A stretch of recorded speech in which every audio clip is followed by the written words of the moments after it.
Imagine possessing a seductive figure, appearing regularly before millions of national television viewers, and holding the ultimate privilege of success. But from the outside, it looks like paradise, while the reality behind the curtain tells a very different story. This is the true story of Carol Wayne, the ill-fated television flower of America. Everything completely collapsed in 1984 when she was ousted from the television network, plunging her life into bankruptcy with an income of exactly zero. A quiet refusal echoed amidst old glory, personally slamming shut the last door of salvation for a beautiful life. It is a chain of tragedies involving ruthless addiction, a personal record filled with divorce rulings, a fateful escape to Mexico, and a mysterious death in water not even waist deep. Is fame a sweet trap, and can money protect you from oblivion? Every shattered dream and inner tragedy of that woman, in fact, all stemmed from a starting point that seemed perfectly ideal. Carol Marie Wayne was born on September 6, 1942, in Chicago, Illinois, into a family where stage lights and performances had become a familiar part of daily life. From a very young age, Carol and her sister Nina displayed a remarkable innate talent for rhythm as well as physical coordination under the strict guidance of their parents. The two girls were quickly pushed into formal artistic training to serve the family's legacy ambitions. Beginning with the grueling ballet classes at just 3 years old, by the age of 6, Carol was enrolled by her mother in a specialized figure skating school. This marked the start of a rigorous shaping journey where childhood was sacrificed in exchange for the audience's applause. Consider the schedule of a typical day for this little girl to understand the hidden intensity of physical training behind the performing arts. According to detailed accounts from her sister Nina in interviews, each day the two sisters had to wake up at 5 a.m. when it was still dark, travel to the cold ice rink, and perform continuous exercises for 3 hours in the early morning before attending school like other ordinary students. Immediately after classes, they did not return home to rest but put on their skates again to return to the rink for afternoon practice. In total, they devoted an average of 8 hours each day to physical training, skating techniques, and dance lessons. This strict schedule repeated like a machine, consuming all of their time and leaving the two sisters no opportunity to participate in play or experience growing up like their peers. They performed dazzling dances on the ice, but their innocent childhood was completely crushed under the sharp steel blades. The first turning point came when Carol reached the age of 15, an age at which most teenagers were still sitting in school completing their education. Carol and her sister Nina were discovered and selected by talent scouts to join the Ice Capades, a large-scale figure skating performance troupe that was extremely popular during the Golden Age. To participate in this touring contract, the mandatory condition was that they had to leave high school. Their parents quickly signed the consent forms, and the two sisters immediately donned sparkling performance costumes, packed their luggage, and began a tour through 42 different cities across the United States. From that moment, Carol officially embarked on the path of becoming a professional performer, earning payment for complex technical moves on ice rinks everywhere. They were cheered, welcomed like young stars, stepping into the threshold of fame and fortune. Brilliant glory surrounded them. But the educational future of a young girl was mercilessly torn apart. The professional performance environment on ice always carried the risk of physical accidents that could end the entire career in a brief moment.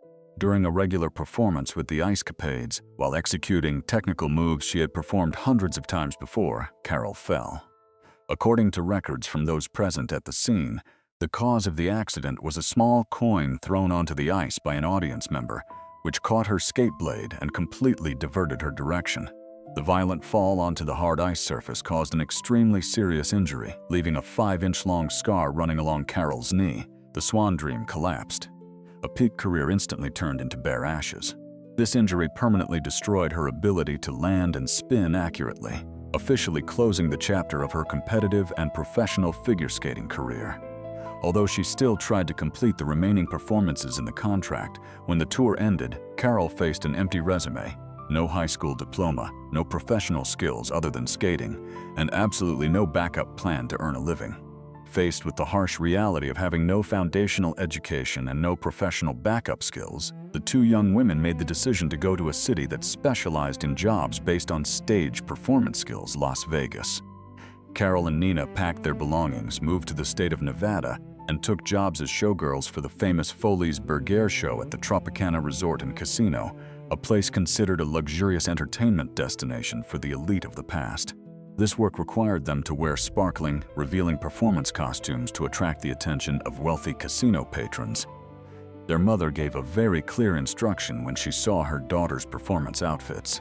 According to recorded documents, she observed them from head to toe and straightforwardly requested that the girls ask the theater if a few feathers could be added to the costumes to reduce the level of exposure. Performances in Las Vegas provided income to cover daily living expenses, but the nature of the work focused solely on displaying physical appearance. However, the trap-filled entertainment world of Las Vegas was never a long-term stop for Carol Marie Wayne, but rather a transit point to access larger television broadcasting platforms. While maintaining her contract at the Tropicana Resort, Carol began establishing a frantic, exhausting travel schedule by driving between the state of Nevada and the city of Los Angeles. She performed under the sparkling lights of the casino at night, then drove alone, straining her eyes through the darkness of the desert to attend early morning auditions the next day, and then drove back to Las Vegas at sunset to complete the next evening's performance. This high-intensity travel was carried out for the sole purpose of seeking work opportunities in television projects, a field that was booming and ready to offer luxurious privileges in the 1960s. It was precisely this process of actively seeking work opportunities with all that persistence that completely changed Carol's destiny through an elite party in Hollywood. While attending social events in Los Angeles where members of the upper class gathered, Carol caught the attention of a mogul working in television production. According to her detailed account to the press, the powerful man approached and delivered a very direct announcement, breaking all usual norms. "We are looking for a girl just like you." He invited her to a studio to participate in a test shoot the very next morning. Instead of ignoring this sudden chance-filled offer, Carol proactively showed up at the studio on time with an intense desire to change her life. The test shoot concluded with positive results, and she was immediately assigned the role. The official acting contract was signed. The door to the television industry officially opened, marking Carol's regular appearances in the most widely viewed projects in the United States at the time, a step that allowed her to reach the most glamorous dreams of the elite. She was assigned by directors to guest roles in a series of popular television programs such as The Man from UNCLE, I Spy, and the comedy show The Red Skelton Show. In the action series I Spy, she performed through a character named Temple Jones, then continued to appear in the series Bewitched as a cocktail-serving bunny girl, and appeared in I Dream of Jeannie as a movie star named Bootsy Nightingale, a character designed to reflect the superficiality and artificiality of the entertainment world. But fame is sometimes the greatest barrier for an artist. In 1967, the turning point that would shape Carol Wayne's entire career came when she was invited to appear on The Tonight Show starring Johnny Carson. In the 70s, this was the late-night television program with a massive audience in the United States, becoming an indispensable entertainment habit for millions of families. Carol was assigned the role of Matinee Lady in the comedic sketches titled Art Fern's Tea Time Movie. On the glamorous stage, host Johnny Carson transformed into Art Fern, a film show host wearing a cheap suit, hair combed across his head, continuously delivering jokes filled with suggestive innuendo. Standing right beside him was Carol Wayne. Her appearance was orchestrated by the producers in an extremely stereotypical way, a blonde girl wearing tight, short dresses that highlighted her full bust, possessing a high-pitched voice, wide round eyes, and always displaying a clueless expression, completely unaware of the teasing taking place around her. From 1971 to 1984, Carol appeared more than 100 times in this role. Her image became so familiar that the audience assumed it was her true personality in real life. Millions of viewers laughed at the naivety of the blonde girl, but that foolish mask officially locked her life into an inescapable tragedy. Behind the camera, the real life of this actress was completely opposite to the stereotype of the clueless girl constantly made into a joke on television. Through rare interviews, the audience learned about Carol's very ordinary personal interests that required patience and dedication to develop. She loved gardening, personally planting and trimming small potted plants. She also studied the techniques of breeding Andalusian horses, spent much of her free time reading books, and attended professional acting classes. However, Hollywood film producers completely ignored these intellectual aspects of her. The overwhelming success of the role of Matinee Lady led directors to select her solely based on her body measurements. When a new script emerged, they continued calling her to play minor roles, dressed revealingly, serving as background to highlight the male characters. Carol directly confirmed this herself with a practical statement, pointing to her body and acknowledging that she had received all her roles because of it. To prove her quick thinking, Carol made an effort to participate in numerous television game shows such as Celebrity Sweepstakes and Hollywood Squares. On these shows, she had to answer questions quickly and improvise live without a prepared script. Although she demonstrated intelligence and excellent reflexes, the label blonde doll clung tightly to her, preventing her from receiving substantial film roles to step into the world of the elite. Around her work, rumors also appeared about a backstage romantic relationship with host Johnny Carson. When asked by the press about this, Carol did not completely deny it, but answered practically that the timing between them was always wrong because they were never both single at the same time. This cruel discrimination pushed her into silent inner struggles, embracing despair as she realized that her talent was permanently buried beneath her alluring appearance. Behind the endless laughter on television, the actress's personal record was filled with marriage certificates and consecutive divorce rulings. Carol Wayne went through a total of 3 marriages. Her first husband was Loretto Serra. They held their wedding in May 1965, right when she had just begun searching for work opportunities in Los Angeles. However, the marriage lasted less than 2 years and ended with a divorce filing in June 1967. When recalling this relationship to the press, she used a very practical remark to summarize it. "Skating taught me flexibility, but that marriage truly taught me how to bend and adapt." Not long after the first setback, in 1969, she married again, this time to Barry Feinstein. Barry was a famous rock music photographer at the time, having worked directly with major music stars. Barry had previously been married to singer Mary Travers of the famous folk music group. The press at the time recorded Carol's sharp-speaking style when she publicly mocked her husband's former wife by calling her a frightening person. Building a family with a famous photographer initially brought stability, but Hollywood's constantly moving lifestyle quickly created an irreparable distance. In 1970, Carol gave birth to her only son, Alex. The arrival of the child was still not enough to save the marriage. By 1974, the relationship officially came to an end. When explaining the reason for the separation, she frankly stated that she could no longer tolerate her husband's unsuitable lifestyle. The photographer husband left, placing Carol in the position of a single mother. She had to hold on at film studios while managing the responsibility of raising a young child on her own. Only 1 year later, in 1975, she married for the 3rd time to Burt Sugarman, a well-known television producer.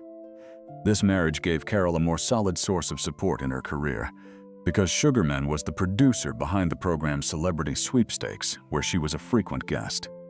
Her husband's network of connections helped her maintain a steady television work schedule for the next several years. But once again, this relationship also came to an end. In 1980, the two finalized their divorce. The 3rd divorce filing was signed. The final support disappeared, throwing the miserable woman out of the power network. The end of the 3rd marriage not only closed her married life, but also severed the entire network of important professional connections that Carol had depended on. At the very moment her family support had just collapsed, an administrative decision from the television network eliminated Carol Wayne's main source of income. In the early 1980s, host Johnny Carson threatened to leave The Tonight Show entirely due to internal frustrations. To retain this money-making star, NBC was forced to concede and agreed to cut the broadcast duration from 90 minutes down to only 60 minutes per episode. The reduction in airtime forced producers to remove a large number of secondary segments to save time. The sketch Art Fern's Tea Time movie was mercilessly cut from the lineup. Carol's role as Matinee Lady gradually appeared less and was ultimately completely removed from the scripts. Her final appearance on the show was recorded in January 1984. The contract spanning more than a decade was erased in the blink of an eye. The peak of fame instantly turned into a cold void of unemployment. Losing this steady position triggered a brutal chain reaction for someone without an educational foundation. Her work schedule became empty. Calls from producers stopped entirely. From a face regularly appearing before millions of Americans, she suddenly became an unemployed actress in her 40s, with no contracts and absolutely no financial backup. The collapse of a television career lasting more than a decade marked the beginning of habits that quickly and violently destroyed her body. Records and witnesses note that her teenage son Alex, then a student at Beverly Hills High School, gave his mother her first clove cigarettes to try. Carol quickly used them with relentless, continuous intensity. The pungent, burnt smell of clove cigarettes caused her to be asked to leave a series of upscale restaurants in the Hollywood area. When cigarettes were no longer enough to fill the emptiness, Carol turned to alcohol, tranquilizers, and later escalated to drug abuse. The small amount of savings she had was rapidly burned through by addiction and an uncontrollable lifestyle. At the end of 1984, Carol Wayne entered the darkest period of her life when she filed for bankruptcy in court with her personal income officially recorded as zero. In a desperate effort to earn money to pay debts and cover living expenses in February 1984, she agreed to pose nude for Playboy magazine, a decision made entirely under the pressure of financial hardship rather than any artistic intent. Ironically, during that same difficult period, she received a role named Candy in the feature film Heartbreakers. This was a rare opportunity for her to escape the shadow of foolish characters and take on a role with depth, requiring emotional vulnerability and authenticity. Renowned film critic Roger Ebert directly praised her in the press, stating that Carol's performance was so outstanding, so heartbreaking, that it became the sole highlight saving the overall quality of the film. This was the precious recognition she had long awaited throughout 17 years of working in the industry, proving she fully possessed the ability of a skilled actor. But sadly, this praise came too late. Money could not protect her from collapse when her soul was exhausted, and the belated fame was powerless to save her from the quagmire of debt and substance abuse that was destroying her body day by day. At a moment when the doors of career and life seemed completely closed, a lifeline unexpectedly appeared from a colleague. Witnessing Carol's free fall from clove cigarettes introduced by her own son to alcohol, tranquilizers, and drugs, comedian Richard Pryor decided to intervene. Pryor, who had himself overcome addiction, made an extremely generous offer. He would personally pay all costs for her treatment at a rehabilitation center.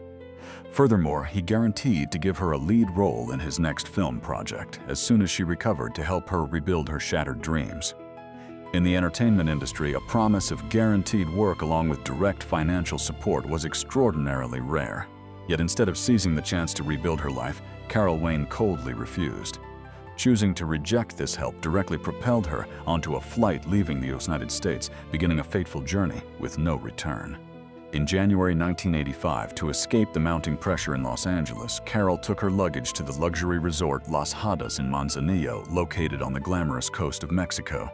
She was accompanied by Edward Durston, a man who sold used cars but frequently moved in complex social circles, specializing in digging up secrets of the upper class. The trip initially proceeded quietly, but on January 10th, the day they were scheduled to fly back to the United States, everything suddenly went off course. The two missed their flight for reasons that were never clarified. The Las Hadas resort was fully booked, and they were out of money, forcing the staff to arrange for them to move to a cheaper hotel called Playa de Santiago. Witnesses reported that when the taxi stopped in front of the hotel, Carol became extremely angry with her companion.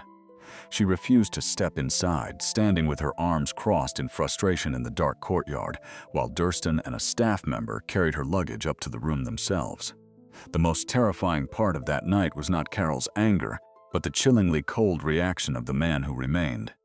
After storing the luggage and returning to the lobby to find Carol, Durston discovered she had disappeared.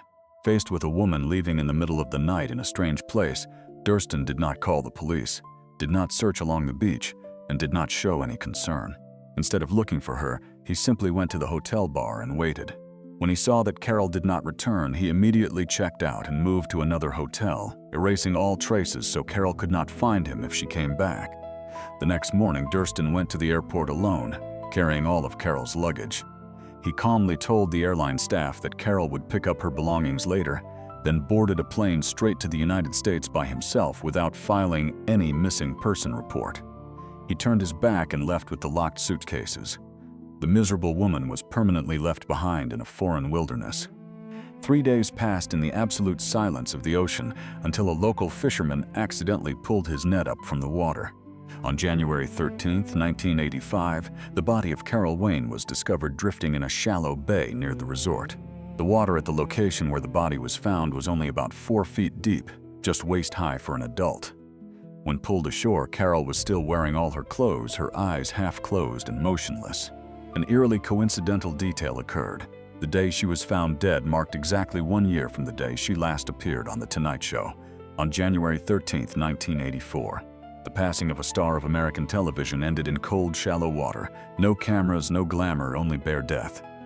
The conclusions from the medical examiner's office that followed not only failed to resolve the case, but also revealed a series of contradictions that were hard to believe. The autopsy report determined that Carol Wayne had died 36 to 48 hours before being found, meaning she had died almost immediately after leaving that night. Surprisingly, the forensic team found no traces of alcohol or drugs in her body. The doctor also found no bruises indicating she had fallen from a cliff into the water. Even more chilling, another report noted that there was no water in her lungs. Despite all these unusual signs, the Mexican police quickly closed the case with the official conclusion of drowning. It was even more absurd because everyone who knew her well was aware of one fact. Carol had an extreme fear of water and could not swim at all. The idea that a woman who feared water would voluntarily walk onto a beach in the middle of the night and drown in water not even waist-deep is a crazy scenario that no one who knew her could believe. Could there be a more cruel setup than turning a person's greatest fear into a legally accepted accident? But the darkest and most chilling piece of the entire story lay in the past of Edward Durston, the man lurking behind the secret world of long-established wealthy families and the elite entertainment circles. When independent investigators reviewed Durston's background, they discovered that he had been directly involved in another mysterious death of a Hollywood actress. On October 4, 1969, young actress Diane Linkletter fell from a 6th-floor apartment window to her death. And the last person to be with Diane in that apartment just before she died was none other than Edward Durston. In that case, Diane's family suspected drug use, but the forensic report proved that there were no illegal substances in her system. 2 young women, 2 mysterious deaths, and the same man as the last witness to leave. Both cases were concluded as accidents or suicides, and Durston was never charged or faced any legal consequences. More than 4 decades have passed, and Carol Wayne's death remains one of Hollywood's greatest mysteries, buried in the silence of those who knew. In 1990, a U.S. consulate official, after reviewing the files, publicly declared that this case was not simply a drowning. Mexican prosecutor Jorge Hernandez also expressed deep skepticism about the hasty conclusion of the police. However, Carol's body had been quickly cremated very early, erasing all physical evidence and removing any possibility of reopening the investigation. With no evidence remaining, the case was permanently closed within the shadows of the secret world of long-established wealthy families, where power and money always know how to suppress lies or truth. In the loud world of entertainment, her death passed quietly, and co-star Johnny Carson chose to pay silent tribute by suspending the broadcast of the character Matinee Lady for an entire year. Her life ended at the age of 42, carrying all the hidden depths into the ocean floor, leaving behind a brutal cautionary tale about the cost of privilege when a person is shaped, drained by the glare of fame, and forced to endure an unbearable pain before falling into a lonely and bitter end. If in the Hollywood film capital people were accustomed to seeing proud flowers rise from silk and velvet, then Carol Wayne's journey was a silent, solitary, and agonizing rebellion of a soul denied the right to grow up. The moment she turned her back, refusing the final lifeline from Richard Pryor, a promise to cover all rehabilitation costs along with a lead role to rebuild her life, remains the greatest and most heartbreaking question she left for the world.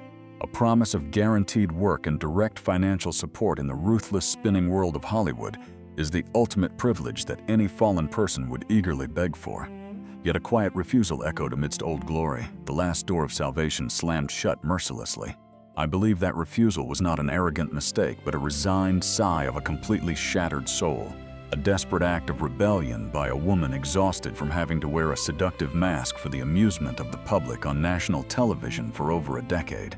She chose to take her luggage to Mexico not to seek a luxurious vacation, but to escape the cruel entertainment machine that had drained her youth and discarded her in her 40s with an income of exactly 0.